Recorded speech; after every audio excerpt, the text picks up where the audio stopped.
Good morning, सुबह खैर पाकिस्तान। कैसे हैं आप लोग? ठीक है अल्हम्दुलिल्लाह, मैं बिल्कुल ठीक ठाक।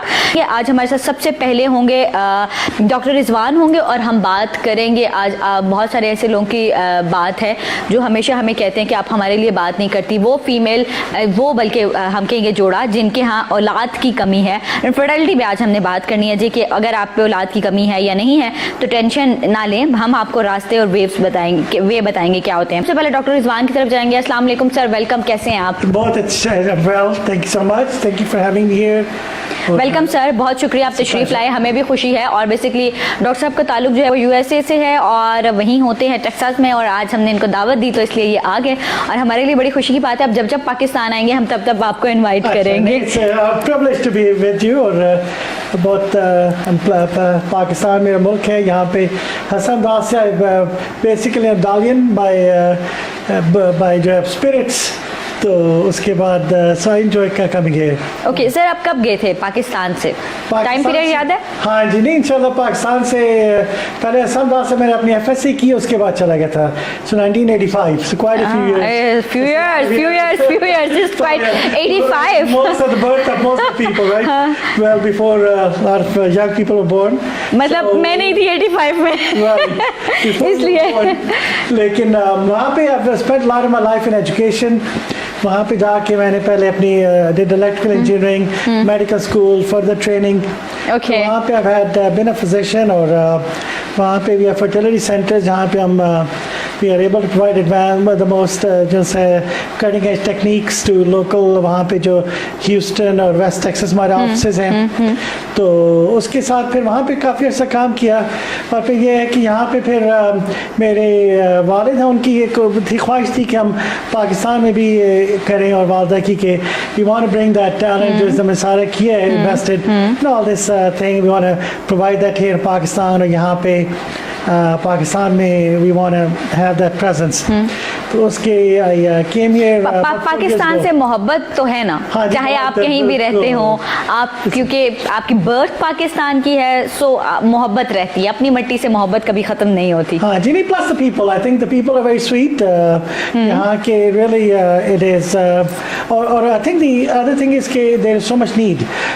ये है कि कई दफ़ा I see people all day long जहाँ पे they been to so many physicians, so many places, so much जो है कि जो we are able to offer them the right treatment after so much you know कि जहाँ पे it's not that physicians are bad, it's just lack of knowledge, just lack of that all that techniques और जो है एक Europe में और USA में जो चीज़ें आ चुकी हैं वो पाकिस्तान में बहुत लेट आई। मतलब अगर हम ज़्यादा ही बात ना करें, हम इनफर्टिलिटी पे बात करें तो मेरे ख्याल में पिछले 3-4 साल से कुछ ज़्यादा ये चीज़ें समझ आ रही हैं हमें। उससे पहले उस तरह से काम पाकिस्तान में नहीं हो रहा था। जी नहीं, अभी भी नहीं हो रहा। अभी भी I think we are bringing some cutting edge. अब ये एक्चुअली यस्टरडे कल ही मैंने एक सर्जरी की थी which is one of the most difficult surgeries and unique surgeries in the world.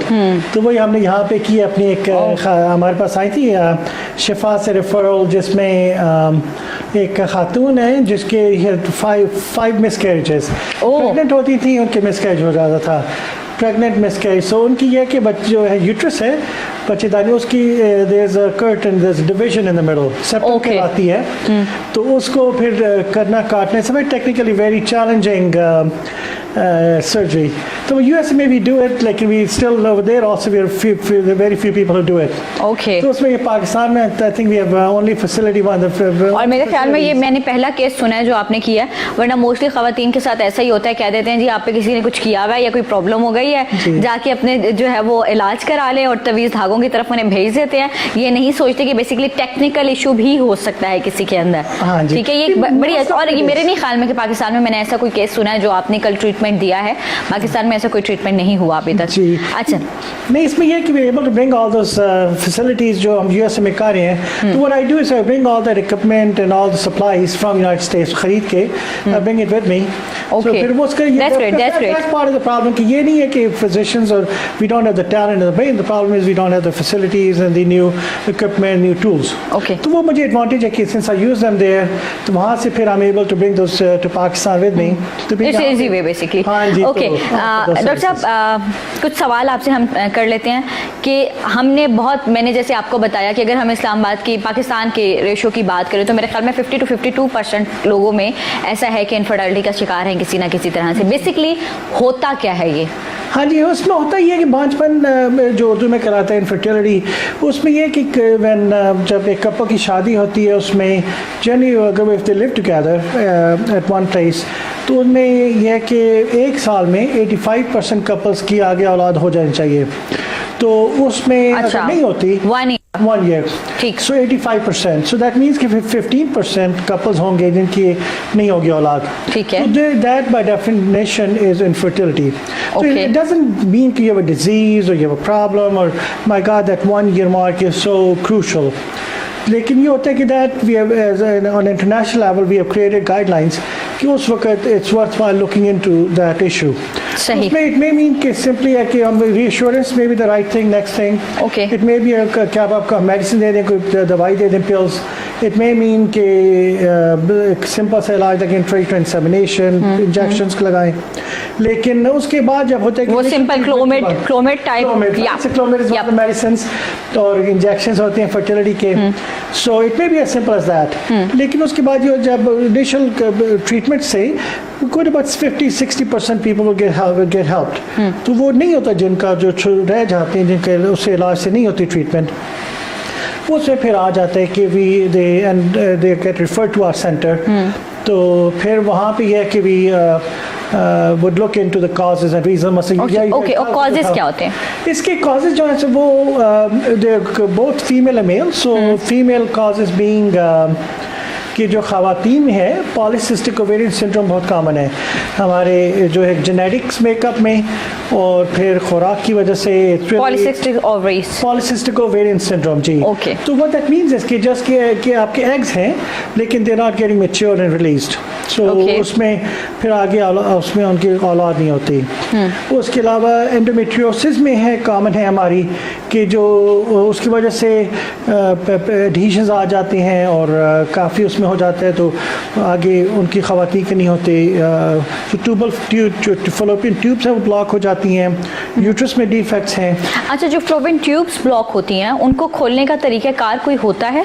हाँ जी, उसका ये कि हम करते हैं, actually we are one the very few centers in the country with expertise in minimally invasive surgery. Okay. तो minimally invasive surgery का मतलब ये है कि हम पिन होल इंसिजन से, जो लेप्रोस्कोपी कहलाती है, उससे we can go in and do surgical repair of fallopian tubes, endometriosis. Actually yesterday I did surgery, एक खातून आई मेरे पास कि उनके ओवरी पे सिस्ट थी जिसकी वजह से उनको हिस्टेक्टमी का रिकमेंडेशन दी गई। Okay. तो वो फिर वो अपने फ्रेंड्स सुन के मेरे पास आई, तो we did the whole surgery through small incisions and remove the cyst, और she is home the same day after 1 hour she was home and enjoying her family. मतलब इट्स नॉट पेनफुल? हाँ जी, नहीं, not really. It's the same day she was going home and enjoying the meal with her family and going out and able to do what she wants. So really it's I think we're bringing some of the cutting edge surgical treatments also. तो उसमें इंशाल्लाह by the end of the year we'll bring also heavy bleeding का इलाज वो है minimally invasive without hysterectomy. Sir अभी आपने causes हमें डिफाइन किया, मुझे ये बताएं कि इसमें परसेंटेज किस में ज़्यादा होती है? It's male and female? हाँ जी, so again female is not, I think that's the first perception in our country कि उसमें देखा जाता है कि फीमेल में इशू है और इसी में रहेगा, ठीक है। हमारे और इवन हमारे पाकिस्तान के मिथ ये भी है कि माजरत के साथ जितने भी लोग मुझे देख रहे हैं, शायद मैं आपकी दिल आजारी कर दूं, बेटों का ट्रीटमेंट नहीं कराना, सिर्फ बहुओं पे फोकस रखना है कि हो सकता है उनमें कोई इशू हो या उनमें कोई प्रॉब्लम है, खुदारा उसका भी ट्रीटमेंट करा लें, क्या पता उसी में निकल आए। एमी बेचारी को दवाइयां खिला खिला के बीमार किया हुआ आप लोगों ने। नहीं होता है कि it is I think it's just common to think कि the woman is supposed to get pregnant, so there must be something wrong, and it is important. जब देखते हैं हम, so we find about 60-40 division कि 60% there is something wrong, let's say fallopian, such a delicate system and everything has to happen right there, you know, eggs have to be picked up, egg production, implantation, pregnancy. तो 60 to 70% female में there is something there, but that means about 30 to 40% is a male factor. तो उसमें यह है कि पाकिस्तान में azoospermia का है कि not that पाकिस्तान में it's more common, it's just the treatment is not available widely. तो उसमें ये कि एज़ोस्पर्मिया के जितने पेशेंट्स पॉपुलेशन 200 million, तो उसमें there's lots of people with azoospermia that azoospermia का मतलब है कि आपके स्पर्म बिल्कुल है ही नहीं. So we are one of the few centers that deals with that, कि जिसमें हम उनको मेडिकल ट्रीटमेंट दे के या आगे फिगर आउट करके क्यों नहीं हो रहा उनके स्पर्म प्रोडक्शन और उनकी आगे करें या फिर उनको सर्जिकल एक्सप्लोर करके उनके स्पर्म्स निकाल के आगे उनका IVF करके बनाएं baby. Great success with that. So male factor quite common है. एज़ोस्पर्मिया जो है उसका that's ultimate, but low sperm counts, sluggish sperms, all those things, उन सब का ट्रीटमेंट हमारे सेंटर में भी figure those out. We have special vitamins that we provide for that. And sir एक लाइव कॉलर हमारे साथ हैं 0512331678. अस्सलाम वालेकुम. वालेकुम सलाम जी, मैं शरीला बात कर रही हूँ. सॉरी नेम बताइएगा. शरीला. जी शरीला बताएं. अच्छा, मैं डॉक्टर से बात करना चाहती हूँ. जी पूछिए, क्या पूछना चाहती हैं. डॉक्टर रिजवान नेम है जी. हाँ, मैंने इलाज करवाया था, इस्लामाबाद में रहती हूँ और मेरे शादी को ना 7 साल हो गए हैं. ठीक. तो मैंने इसके 5 इलाज करवाया था तो मुझे हो गया था 5 साल के बाद ना. ठीक जी, मुझे फिर 4 महीने के बाद मेरा मिसकैरेज हो गया. ओके. उसके बाद फिर मैं दूसरे साल में हुआ, फिर भी मिसकैरेज हो गया. मैं डॉक्टर से पूछना चाहती हूँ, मुझे एडवाइस कर दें. और थायराइड का भी प्रॉब्लम है मुझे. अच्छा, बेसिकली शी सेड कि उनको जो मेन इशू है वो ये थायराइड इश्यूज है. ठीक है. और इस वजह से उनका पहला भी मिसकैरेज हुआ, सेकंड मिसकैरेज हो गया और उनके बेबी अभी भी नहीं है, लेकिन उनको थायराइड का इशू है. हाँ जी, नहीं वो थायराइड का इशू कॉमन है खवातीन में. तो उसमें यह कि जो थायराइड के इशू से इट्स अनयूजुअल कि आपका ऐसा कराती है, आपकी कंडीशन कराती है रिकरेंट प्रेगनेंसी लॉस. ठीक है. तो उसमें ये थायराइड इशू एक उसका कॉज है, लेकिन उसका और भी बहुत कॉजेज हैं. ठीक. कई दफ़ा प्लेसेंटा उसके पीछे ब्लड क्लॉट्स में पैदा हो जाते हैं. कभी ये मैं बात करता प्रोग्राम शुरू से पहले, एक्चुअली येस्टरडे कल हमने एक हिस्टोरिक सर्जरी की है पाकिस्तान में, which probably is the first surgery being done in Pakistan of this magnitude. Doctor साहब, हम आखिर में आपका नंबर और आपका जो क्लिनिक है उनका बताएंगे ताकि जो भी आपसे ट्रीटमेंट कराना चाहता है वो आपकी क्लिनिक आके करवा दे, क्योंकि ये एक ऐसा सेंसिटिव इशू है पाकिस्तान में कि इस पे आकर डिवोर्स तक हो जाते हैं. ठीक है कि ठीक है जी, इसके बेबीज नहीं होते, इसको घर से निकाल दें, दूसरी शादी कर लेते हैं बच्चे की, तो पता चले दूसरी से भी ना हो, पहली वाली का क्या कसूर था. ठीक है. तो इसलिए डॉक्टर साहब आप सबसे पहले हमें जो है वो अपने क्लिनिक का बता दें कि G8 में कहाँ है, ताकि अगर कोई आना चाहे तो वो आपको किस तरह से आ सकता है और आप पाकिस्तान में कितने डेज के लिए आते हैं. हाँ जी, तो पाकिस्तान में मैं होता हूँ, हमारा क्लिनिक है, it's full time every day. So we have consultants who sit there and वो लेके they are able to consult with me in United States. I do the consultations. आप कभी भी आ सकते हैं एवरी डे. फिजिकली नेम बता दीजिए कि किस नेम से है आपका क्लिनिक. अमेरिकन फर्टिलिटी सेंटर नाम है और ये G8 में हमारा दफ्तर है इस्लामाबाद में, और रावलपिंडी में भी दफ्तर है. दूसरा हमारा दुबई और यूनाइटेड स्टेट्स में दफ्तर है. अगर आपकी फैमिली मेम्बर्स हैं USA में, दे कैन कंसल्ट अस. जो है व्हाट्सएप पे 0018122016368 पे contact, they can reach out and we can reach out. यहाँ पे ओके बिल्कुल ठीक है. मैं आपको जो इजी वे में बताती हूँ वो ये कि इनका G8 में है जी.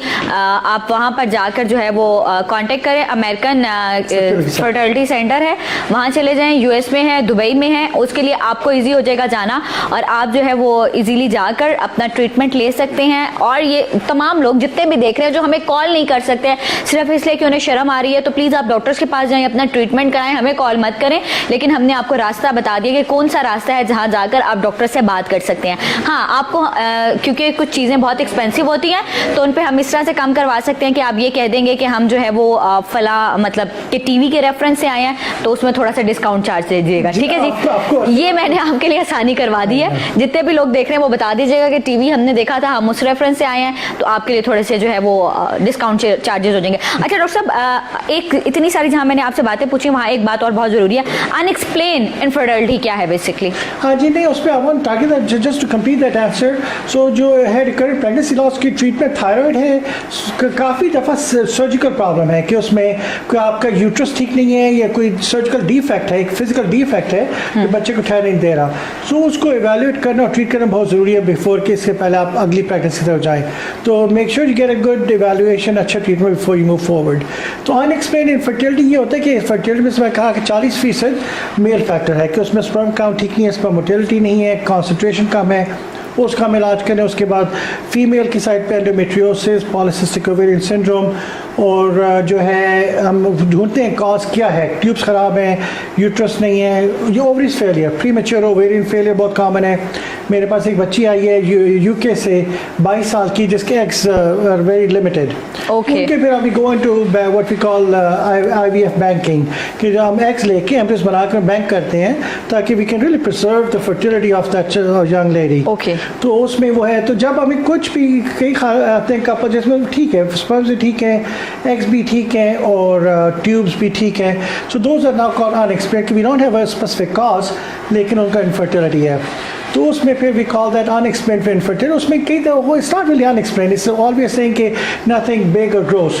तो उसमें फिर ये है कि जो एग लेवल कि आपका ये आ जाता है, कई दफ़ा एग जो है मेच्योरिटी से नहीं हो रही होती और फिर उसमें हम उसको ओवरकम करते हैं इक्सी के थ्रू, जिसमें हम स्पर्म्स को लेके एग्स के अंदर इंजेक्ट करके। ठीक तो सर, अच्छा मुझे लास्ट क्योंकि हमारा टाइम पीरियड बहुत लिमिटेड होता है, लास्ट क्वेश्चन आपसे पूछूंगी कि जो टेस्ट ट्यूब बेबी होता है इसमें कितना एक्सपेंस आता है, मतलब एक आम बंदा उसको अफोर्ड कर सकता है? हाँ जी, नहीं I think it's very affordable. जब आप देखें अगर तो पूरे दुनिया में, तो I think Pakistan is one of the most affordable countries कि जो टेस्ट ट्यूब बेबी है बनस्पत दुबई में आप देख लें, यूनाइटेड स्टेट्स में देख लें, it's about 1/5 of the cost as compare to other countries. ठीक, और कितने परसेंट चांसेस होते हैं कि आप टेस्ट ट्यूब बेबी करा रहे हैं तो इतने परसेंट चांसेस हैं कि बेबी हो जाएगा? हाँ जी, नहीं इसमें जो है कि डिपेंड करता है कि क्या कॉज है और क्या एज है। अगर लाइक आपने कहा कि unexplained infertility under age 30 we get about 70% success rate. तो उसमें यह है कि फिर अगर और कोई कॉम्प्लेक्स आ जाती है, polycystic ovarian syndrome, endometriosis, quality खराब आ रही है, 30% में हमें 30 ईयर में हमें 70% चांसेस है। If above then it depends on the age कि अगर आपकी एज कितनी है, you know it really depends on the, अगर आप फीमेल एज क्या है, उसे मेल फैक्टर क्या है। अगर मेल फैक्टर एज स्पर्मिया का है, स्पर्म क्वालिटी बहुत पुअर है, और फीमेल एज 42 years old, तो then chances are less as compared to somebody who is 25 years old। तो इसलिए I think that gives a message कि start your treatment early। मैंने बहुत देखा अपने क्लिनिक में एक्सपीरियंस में कि लोग या तो इंतजार करते हैं, हकीमों का इलाज करते हैं, not to say anything bad Hakim, I think they are very important part of our culture and our medical treatment system, लेकिन but still this is such a complex problem कि उसमें I would advise कि seek a fertility expert sooner than later, जिसमें आप आएँ, आके आप अपनी evaluation treatment के जल्दी access to the treatment early, the earlier you do the better you are। बिल्कुल ठीक, thank you। You're improving the success rate for yourself।